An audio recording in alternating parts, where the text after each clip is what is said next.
NEET paper leak मामले से जुड़े कई बड़े सवाल हैं। लोग तो सुप्रीम कोर्ट पहुंच गए हैं। जिस पेपर को वो हल कर रहा है वो पेपर किसी रईसजादे के बेटे के पास 4 दिन 5 दिन पहले से आ चुका था। तो 2013-14 से लगातार हो रहे पेपर लीक के मामलों में अब तक व्यवस्था क्यों सुदृढ़ नहीं हुई? क्या हमारा देश ये रीटेस्ट ही करवाता रहेगा? क्या सरकार को इस मामले में जिम्मेदारी लेनी चाहिए? क्या धर्मेंद्र प्रधान को इस मामले में जिम्मेदारी लेनी चाहिए? और क्या एनटीए को खत्म कर देना चाहिए? उत्साह उमंग मैंने बाहर निकलते बच्चों के आंखों में देखा। वो इतने खुश थे, वो यकीन से कह रहे थे कि sir we are very happy कि हमने नीट निकाल लिया, ये सिलेक्शन हमारा हो जाएगा।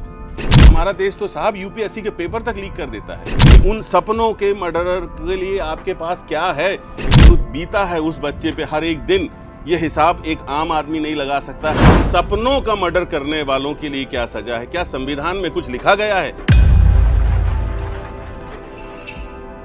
क्या हमारी अगले साल की जो जनरेशन आने वाली है वो पेपर देते वक्त ये सुरक्षित महसूस कर पाएगी? जिस देश की व्यवस्था सड़ जाती है उस देश की पीढ़ियां खराब हो जाती हैं। भारत में पेपर लीक के जो मामले सामने आ रहे हैं वो सिर्फ एक घटना नहीं है, बल्कि पीढ़ियों को खराब करने की परंपरा बन रहा है। हाल ही में नीट का जो एक बड़ा घोटाला सामने आया है और एक बड़ा पेपर लीक सामने आया है, उससे 22 लाख बच्चे प्रभावित हुए हैं। सोचिए, 22 लाख बच्चे यानी 22 लाख परिवार। ऐसे बच्चे जो अपने माता पिता के कर्ज पर पढ़ रहे थे, ऐसे बच्चे जिन्होंने सपने देख रखे थे कि वो इस परीक्षा में अच्छा करके अपनी ज़िंदगी में कुछ बेहतर कर पाएंगे, उन सारे बच्चों के सपने टूट गए हैं। सरकार का बड़ा फेलियर है, मोदी सरकार का बड़ा फेलियर है, देश के शिक्षा मंत्री धर्मेंद्र प्रधान का बड़ा फेलियर है। लेकिन उन पर कम बात हो रही है। बात हो रही है उन 5 आरोपियों पर जो पकड़े गए हैं इस नीट लीक मामले में। लेकिन क्या सिर्फ इस पर ही बात रुक जानी चाहिए? अगर इस पर ही बात रुक जानी थी तो 2013-14 से लगातार हो रहे पेपर लीक के मामलों में अब तक व्यवस्था क्यों सुदृढ़ नहीं हुई? क्या सरकार को इस मामले में जिम्मेदारी लेनी चाहिए? क्या धर्मेंद्र प्रधान को इस मामले में जिम्मेदारी लेनी चाहिए? और क्या एनटीए को खत्म कर देना चाहिए? नीट पेपर लीक मामले से जुड़े कई बड़े सवाल हैं। लोग तो सुप्रीम कोर्ट पहुंच गए हैं और मांग कर रहे हैं कि अब सुप्रीम कोर्ट की निगरानी में नीट की परीक्षा होनी चाहिए। लेकिन वो बच्चे क्या कर रहे हैं? उन बच्चों को पढ़ाने वाले शिक्षक क्या कर रहे हैं? उनके दिल में क्या इमोशन है, क्या भाव हैं? इस बड़े कांड के बाद इसे समझना भी ज़रूरी है। और कब रुकेगा पेपर लीक का ये सिलसिला, इस पर भी बात करना ज़रूरी है। नमस्कार, मैं हूं अंकुर यादव और आप देख रहे हैं हमारी एक खास मुलाकात छतरपुर के एक जाने माने एजुकेटर शैलेंद्र संध्या सर, जो फिजिक्स वाला इंस्टीट्यूट को संचालित करते हैं, शिक्षक हैं और उन बच्चों को पढ़ा रहे हैं जो नीट के एग्ज़ाम में बैठते हैं। उन बच्चों को उनने 3 तारीख के पहले भी देखा था जब वे पेपर देने जाने वाले थे, 3 के बाद भी देखा जब खुशी खुशी लौटे थे, और फिर 12 के बाद भी उन बच्चों से मिले जब ये पेपर रद्द कर दिया गया। इन 3 मुलाकातों में उन बच्चों के दिल कैसे बदले, उन बच्चों के भाव कैसे बदले, वो सब कुछ इस टॉक में समझेंगे। आप ज़रूर इस जरूरी बातचीत को सुनिए। सर, बहुत स्वागत है आपका। नमस्कार अंकुर जी। नमस्कार दर्शकों, मेरा नाम है शैलेंद्र संध्या। मैं छतरपुर में फिजिक्स वाला जो सेंटर चल रहा है उसका संचालक हूँ। बहुत अच्छी बात कही अंकुर जी आपने। 3 तारीख का जो वो पल था वो मुझे आज भी बहुत अच्छी तरह से याद है कि कितने उत्साह, कितने उमंग के साथ बच्चे पेपर हॉल में एंटर कर रहे थे। उनके सपनों को साकार होने का वो दिन, बड़ी सारी उम्मीदों के साथ, बहुत सारी प्लानिंग के साथ, कैसे करेंगे, कैसे पेपर अटेम्प्ट होगा, कौन सा सब्जेक्ट वो पहले, ये सब बातें कहाँ से उनके जहन में पैदा हो रही थी। सीधी सी बात है, वो पिछले 3 साल 4 साल से उस एक दिन की तैयारी में लगे थे। ना उन्होंने शादी के फंक्शंस देखे, ना खुद का बर्थडे देखा, ना दोस्तों की हुड़दंग मस्ती, खेल कूद, कुछ नहीं देखा। बस वो लगातार मेहनत करते रहे। और ये बात मैं दावे से इसलिए कह सकता हूँ क्योंकि छतरपुर के बहुत सारे होनहार स्टूडेंट जिन्होंने हमारे सेंटर से एजुकेशन ली फिजिक्स वाला से, वो नीट बैच जो उन्होंने ज्वाइन किया, वो सुबह से लेकर रात तक मैंने उनकी मेहनत को बहुत करीब से देखा है। इतनी मेहनत बच्चे ने किया था उस 3 तारीख के दिन के लिए। सब चीज़ों से अनजान, अनभिज्ञ वो बच्चा इतने उत्साह उमंग के साथ उस हॉल में पहुंचा। उसने पेपर देखा, पेपर हाथ में आते से अब वो पूरी मेहनत पूरी ताकत से लग गया कि मुझे इस क्वेश्चन का आंसर मालूम है, उसकी खुशी का ठिकाना नहीं। जो वो मेहनत उसने की थी वो उसको पूरी होते हुए दिखाई दे रही थी, लेकिन एक छोटा सा सवाल, एक जो उसके जहन में शायद उस वक्त था ही नहीं, वो ये कि जिस पेपर को वो हल कर रहा है वो पेपर किसी रईसजादे के बेटे के पास 4 दिन 5 दिन पहले से आ चुका था, और वो जिस मेहनत की बदौलत उन क्वेश्चंस को हल कर पा रहा था, वो मेहनत उसकी कुछ ही घंटों में खराब हो जाने वाली थी, क्योंकि उस बच्चे को तो वो सब आंसर पहले से मालूम थे। और इन सब चीज़ों की जो जवाबदारी, जब वो उत्साह उमंग मैंने बाहर निकलते बच्चों के आंखों में देखा, वो इतने खुश थे, वो यकीन से कह रहे थे कि sir we are very happy कि हमने नीट निकाल लिया, ये सिलेक्शन हमारा हो जाएगा।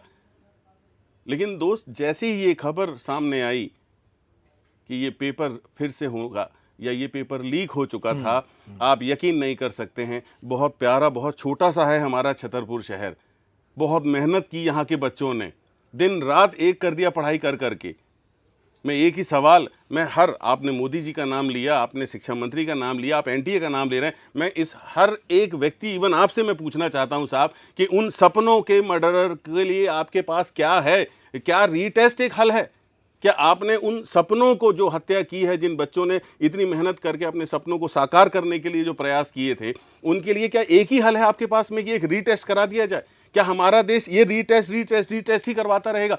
13-14 से, जैसे आप कह रहे हैं 2013-2014 से ये जो चलता चला आ रहा है हमारे देश में, हमारा देश तो साहब यूपीएससी के पेपर तक लीक कर देता है।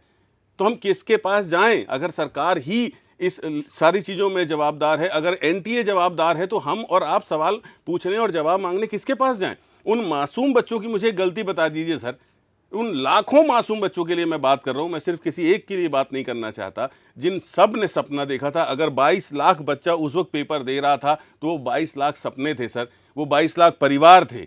कई परिवार ऐसे हैं, कई बच्चे ऐसे हैं जिनकी फाइनेंशियली हालत नहीं है कि वो कर सकें। कई बच्चे ऐसे हैं जिन्होंने परिवारों के विरोध में, कि वो पेरेंट्स मना कर रहे थे कि नहीं तुम्हारा 2 अटेम्प्ट हो चुका है, तीसरा नहीं देने देंगे, 3 हो गए हैं, चौथा नहीं देने देंगे।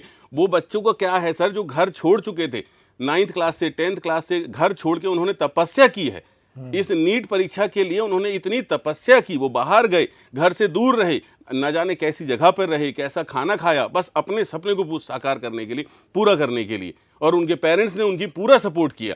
आज एक बताइए, छोटा सा बच्चा साहब, 14 साल का, 15 साल का, जिसको माँ बाप अपने साथ छोड़ के आते हैं कि बेटा ये इंस्टीट्यूट अच्छा है, आप यहाँ जाइए, यहाँ पढ़ाई कीजिए, वो खुद भी सेक्रीफाइस करते हैं उस छोटे से मासूम बच्चे को अपने से दूर करके। वो बच्चा जिसकी उम्र बिल्कुल नहीं है माँ बाप को छोड़ने की, वो दूर जाके वहाँ पे मेहनत कर रहा है। उसने सर जो बीता है उस बच्चे पे हर एक दिन, ये हिसाब एक आम आदमी नहीं लगा सकता। ये सिर्फ और सिर्फ वो बच्चा समझ सकता है, ये सिर्फ और सिर्फ वो पालक समझ सकते हैं जिन्होंने ये सेक्रीफाइस किया है। मेरे पास इतने सवाल हैं, इतने सवाल हैं। और क्यों? क्योंकि मेरा दिल इतना टूटा इस हरकत की वजह से, क्योंकि मैं खुद भी जानता हूं कि मैंने इस छतरपुर शहर में सर, मैंने इतनी रौनक और इतनी उम्मीदें देखी मेरे सेंटर पे। जब हमारे सेंटर के बच्चे हमसे कह रहे थे सर, खुशी खुशी उछलते हुए, मैंने पहली बार उन बच्चों में इतना बचपना देखा। क्यों? क्योंकि साल भर तो वो बचपन खो चुका था उनका। वो तो एक मेहनत, एक पढ़ाई, इतने कठिन पढ़ाई के लिए, और वो जानते थे कि देश भर के बच्चों के बीच में कंपटीशन है। वो हमारे टीचर्स के साथ लग के पूरी मेहनत कर रहे थे, टेस्ट दे रहे थे, डेली प्रैक्टिस पेपर सॉल्व कर रहे थे, क्लासेस ले रहे थे। मतलब आप सोचिए सर, उसका खुद का बर्थडे, उस बच्चे का खुद का बर्थडे जो उसे याद नहीं, वो दीपावली के दिन भी वो सवाल कर रहा था जब पूरा देश दीपावली मना रहा था। ऐसे कई सेक्रीफाइस उस बच्चे ने किए थे। तब वो यकीन के साथ कह रहा था, तब वो उमंग के साथ कह रहा था कि नहीं सर, इस बार का रिजल्ट जरूर मेरा होगा, हमारा होगा। उस बच्चे के सपनों का जो मर्डर किया है सर, मैं बता रहा हूं आपको, हमारे देश में एक अगर कोई मर्डर करके आता है तो उसको सजा है, मौत की सजा है। कोई चोरी करके आए, कोई भी गुनाह करके आए, उसके लिए हमारे कानून में है प्रबंध कि उसे सजा दी जाएगी।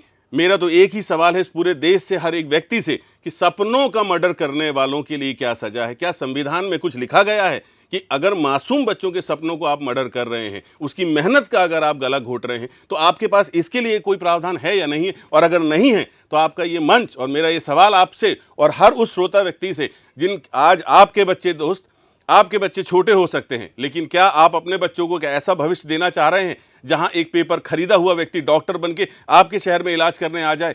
क्या वो डॉक्टर बनने के लायक है? क्या वो एक गुनहगार जिसने पेपर खरीद के इस डॉक्टरी की परीक्षा को पास की होगी, क्या वो सही में आपके बच्चों का इलाज करने लायक है? दूसरा सवाल, मुझसे बहुत पर्सनली किसी ने ये सवाल पूछा और वो मुझे एक डर है जो आज मैं आपके सामने व्यक्त करना चाह रहा हूं कि क्या 21 जून को जो रीटेस्ट होने वाला है वो सिक्योर है, क्या वो लीक नहीं होगा। अब एक स्टूडेंट जो नीट की परीक्षा की तैयारी कर रहा है वो सवाल पूछता है, मुझसे पूछा उसने कि सर क्या ये पेपर हमको नहीं मिल सकता, क्या हम अगली पीढ़ी को ये नहीं दे रहे हैं कि बेटा अब मेहनत करने की जरूरत नहीं है क्योंकि तुम भी इस जुगाड़ में लग जाओ कि पेपर तुम्हें मिल सकता है। क्या हमारी अगले साल की जो जनरेशन आने वाली है वो पेपर देते वक्त ये सुरक्षित महसूस कर पाएगी कि ये जो मेहनत मैं कर रहा हूं, ये जो पेपर मैं दे रहा हूं, ये सही में वाजिब रिजल्ट देगा और मुझे डॉक्टर बनाएगा। क्या उसके मन में ये डर नहीं होगा कि ये पेपर भी किसी ने खरीद ना लिया हो, ये पेपर भी रिजेक्ट ना हो जाए, कैंसिल ना हो जाए।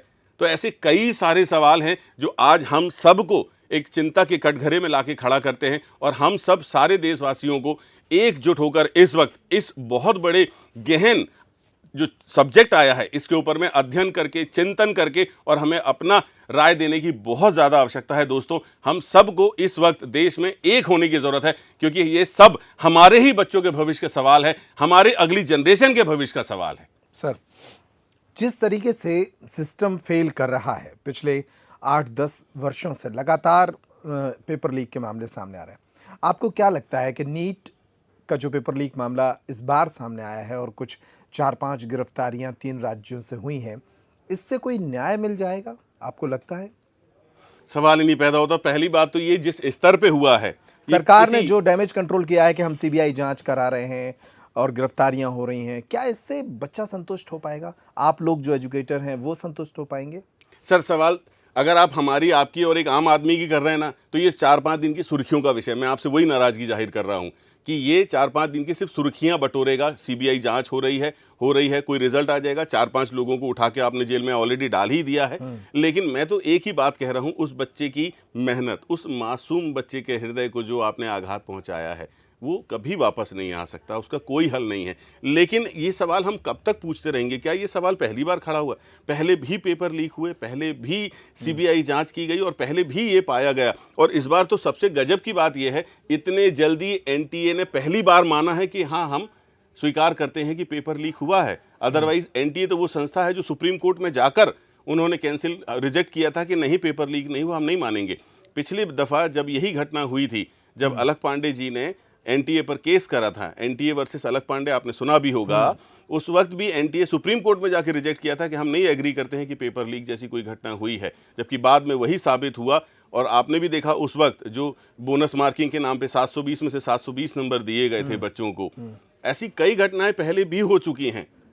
हम चर्चा के विषय आज बना रहे हैं कि हम इस प्रणाली में सुधार की बात नहीं कर सकते हैं और कैसे किया जाए। एक मैं छोटा शिक्षक हूं, मैं सरकार को या इतने बड़ी एनटीए संस्था को मैं कोई सलाह नहीं दे सकता, मैं तो उम्मीद जता सकता हूं सर।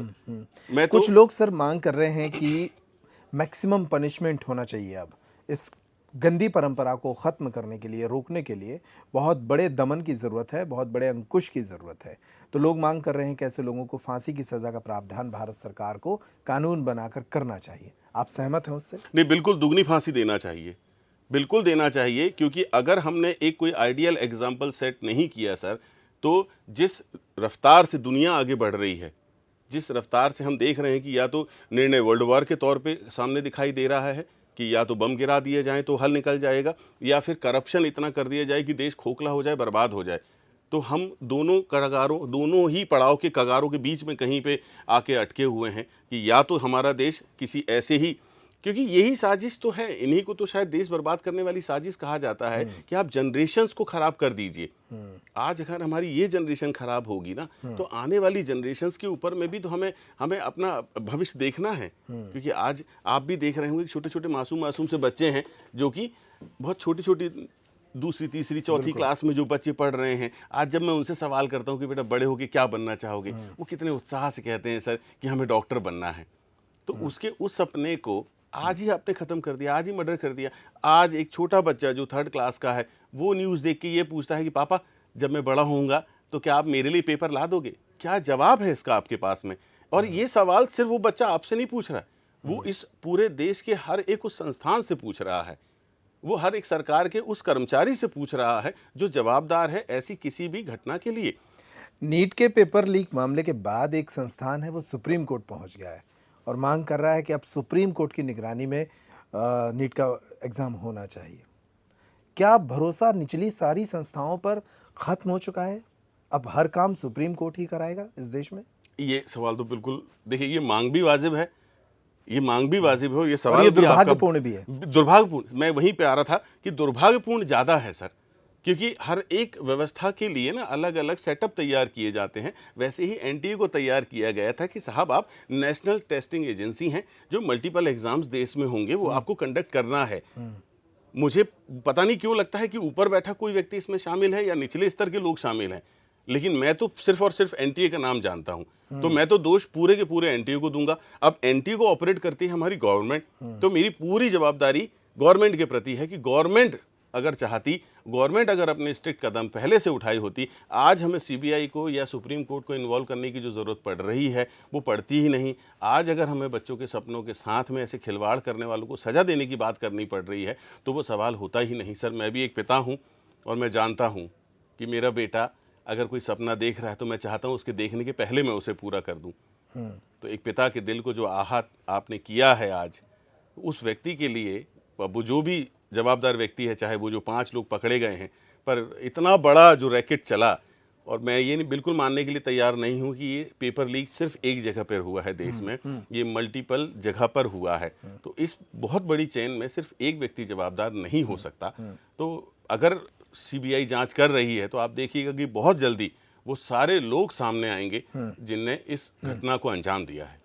कल कांग्रेस के प्रदेश अध्यक्ष हैं मध्य प्रदेश में जीतू पटवारी, वे इस मामले पर जो नीट का पेपर लीक हुआ है इस मामले पर जब प्रेस कॉन्फ्रेंस कर रहे थे तो एक बहुत बड़ी बात उन्होंने कही।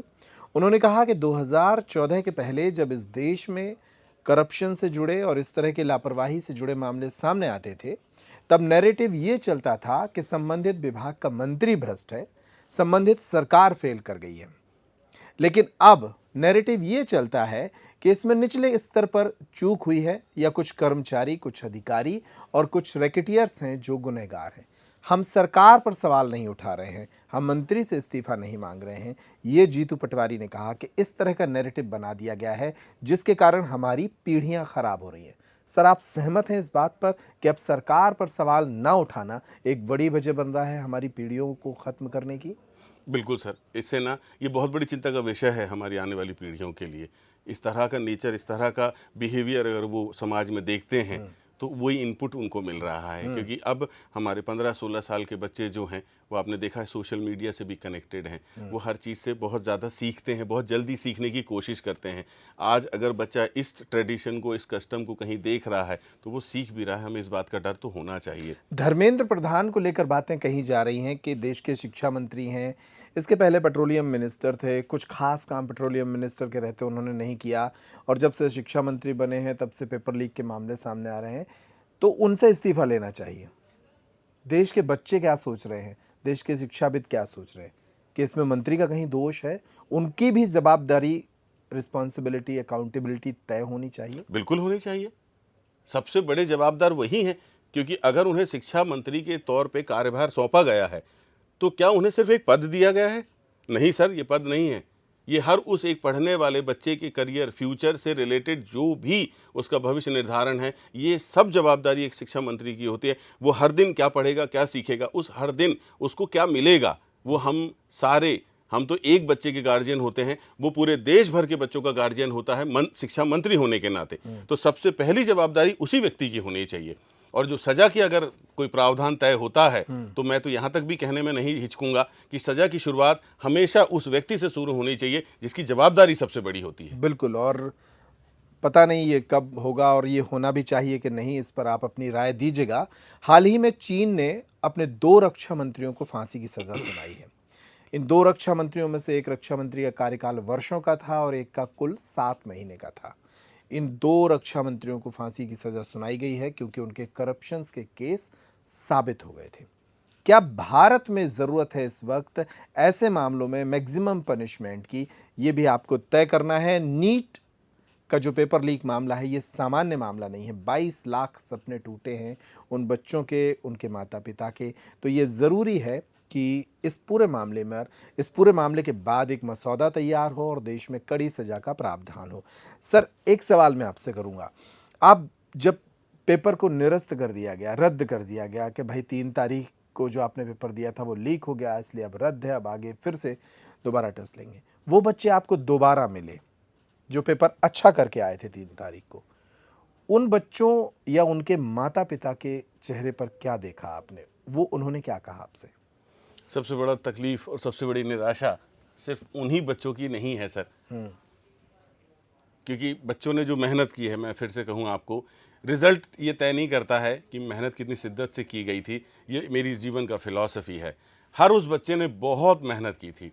उस दिन जब वो पेपर देने बैठा था, वो हर 22 लाख बच्चा, 22 लाख डॉक्टर हमारे देश में नहीं बनते हैं, लेकिन वो हर बच्चा उस दिन उसी सपने के साथ गया था, उसी मेहनत के साथ गया था। अंतर इस बात का आता है कि जिस बच्चे ने आंसर शीट आने के बाद जब अपने नंबर कैलकुलेट किए और जब उसे लगा कि वो इतने नंबर गेन कर रहा है कि वो क्वालिफाई कर सकता है, मैंने आपसे कहा सर, उस सपने को टूटते बिखरते मैंने अपनी आंखों से देखा हुआ है, उस निराशा को मैंने अपने आंखों से देखा हुआ है। पेरेंट्स, उनके पास कहने के लिए शब्द नहीं थे, क्योंकि ऐसा लग रहा था। एक दिन पहले आप सोच के देखें कि मेरा बच्चा डॉक्टर बन गया, ये उत्साह, हाँ। ये उमंग, वो घर पे अपने नंबर कैलकुलेट कर चुका था और एक्सपेक्टेड उसे बता दिया गया था कि अगर आप 650 के अराउंड जा रहे हैं तो आप एम्स तक जा सकते हैं, गवर्नमेंट कॉलेज तो पक्का आपको मिल जाएगा। उस घर में कितनी खुशियां थी, खुशियों का माहौल था। और जब अगले दिन ये खबर मिली और ऐसे पेरेंट्स और ऐसे बच्चों से मिलने का मौका मिला, तो दोस्त, वो आंसू, वो गम, वो तकलीफ, वो शब्दों में बयान करने की नहीं है। आप काश अगर ऐसे पेरेंट्स ऐसे बच्चों से मिले होते ना, तो आपको एहसास होता कि जिस बच्चे को आपने अगले साल नीट की तैयारी के लिए आगे बढ़ाया है एक कदम की, बेटा आप नीट की तैयारी करो, उस बच्चे के लिए आप चिंतित होते, डेफिनेटली होते। और अब उन्हें ये शंका है कि पेपर कैसा आएगा। ये बहुत बड़ा सवाल है, क्या पेपर अचानक से टफ हो जाएगा? क्योंकि पहले भी इतिहास में ये देखा गया है कि 2 साल पहले जेई लेवल का, एडवांस लेवल का क्वेश्चन नीट के पेपर में आने लगे, जिसकी तैयारी बच्चा साल भर नहीं करता है, क्योंकि नीट का सिस्टम, नीट का पैटर्न अलग माना जाता है। तो अब वो बच्चा इस 1 महीने में अपने आप को किस तरफ मोल्ड करे? अब बच्चों के दिमाग में इतने सारे सवाल हैं, क्या पेपर लेंदी होगा, क्या वो टफ हो जाएगा, क्या वो ऐसा बनाया जाएगा कि जो किसी से ना बने, आम बच्चों से ना बन पाए, क्योंकि जो तैयारी उसने साल भर की है उसका सिस्टम अलग था ना। अब अगर पेपर न जाने कैसा आ जाए, क्या ये मकसद बना के पेपर लिया जाएगा कि चलो पेपर लीक हो गया है, शहर शहर से लोग आवाज़ उठा रहे हैं और इन सब का बदला हमको लेना है, तो कहीं वो बदला बच्चों से तो नहीं लिया जाएगा? बच्चे कितने सारे डर में हैं। अब तैयारी तो एक तरफ चली गई है, अब वो तैयारी कर ही नहीं पा रहा, वो सोच ही नहीं पा रहा, वो तो डर में बैठा हुआ है कि अब उसके साथ क्या होने वाला है। तो इन बहुत सारे सवालों के जवाब देने होंगे शिक्षा मंत्री को, बीजेपी सरकार को, मोदी जी को और एनटीए को। क्योंकि सर, आपने जो एक बात चीन के एग्जाम्पल के साथ में कही, उसमें मैं एक चीज़ ऐड करना चाहूँगा कि मैं भी उतना समझदार नहीं हुआ था जब मोदी सरकार आई थी, लेकिन उनके वादे, उनके प्रॉमिस ने मुझे बहुत इम्प्रेस किया था कि अगर कोई ऐसा व्यक्ति देश चलाने के लिए आ रहा है तो डेफिनेटली हमारे देश से बहुत सारी चीज़ों का सुधार होगा, जिसमें एक बात डेफिनेटली भ्रष्टाचार थी। वो मेन मुद्दा था, क्योंकि हम आज के, उस वक्त के युवा जो हम थे, हम चाहते थे कि आने वाला भविष्य हमारा भ्रष्टाचार मुक्त देश के तौर पे रहे। और आज इस तरह की जो घटनाएं हम देखते हैं, इसके जवाबदार मैं फिर से आपको कहूँगा मोदी जी भी हैं। वो देश के हर उस एक बच्चे के पिता स्वरूप हैं, जिस बच्चे के लिए उन्होंने मन की बात में बहुत सारे प्रॉमिस किए थे। आप अगर गहराई से जानें तो हर एक बच्चे का भविष्य उनसे ही जुड़ा हुआ है और इस देश का भविष्य भी उनसे जुड़ा हुआ है। तो इसकी जवाबदारी मोदी जी को भी लेनी चाहिए और कोई ना कोई ऐसा कड़ा कदम, जैसे आपने चीन के एग्जाम्पल के तौर पे कहा, जब तक हमारे देश में इतने कड़े कानून नहीं होंगे, तब तक आप देखिए यहाँ पर भ्रष्टाचार जैसे काम चलते ही रहेंगे। सर, इस टॉक में तो हम इतनी ही बात करेंगे और मुझे उम्मीद है कि पिछली बार की तरह जो पेपर लीक के तमाम मामले सामने आए हैं, इस देश में 2-4 दिन मीडिया हाउसेस उस पर बात करते हैं, हम अपनी जिम्मेदारी निभा लेते हैं, लेकिन 22 लाख सपने टूटे हैं नीट का पेपर लीक होने के बाद।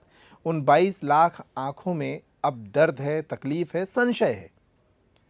ये सिर्फ 2-3-4 दिन की मीडिया डिबेट से हल नहीं होगा। एक सरकार है जो एनटीए पर जिम्मा थोप रही है, एनटीए 5 लोगों को गिरफ्तारी कराने के लिए सीबीआई के पास जा रही है, सीबीआई 5 लोगों को गिरफ्तार कर जेल भेज देगी और इसके बाद हम फिर खामोश हो जाएंगे। यही खामोशी उन लोगों को प्रोत्साहित करती है जो पेपर लीक मामले से जुड़े हैं, और वो साधारण लोग नहीं हैं, वो सिर्फ ये छोटे लोग नहीं हैं जो जेल जा रहे हैं। हो सकता है कि सिस्टम में बैठे बड़े लोग हों, हमारे सरकार के लोग हों। हमें अपनी खामोशी को तोड़ना पड़ेगा। नीट पेपर लीक जैसे मामले और तमाम दूसरे पेपर लीक जैसे मामले इस देश में परंपरा ना बने, इसके लिए हमें आवाज़ उठानी पड़ेगी। इस टॉक में इतना ही। पेप्टिक टाइम पर खबरों का सिलसिला जारी है। अगर आप भी इस टॉक पर या इस मामले पर कुछ कहना चाहते हैं तो कमेंट बॉक्स आपके लिए खुला है। नमस्कार।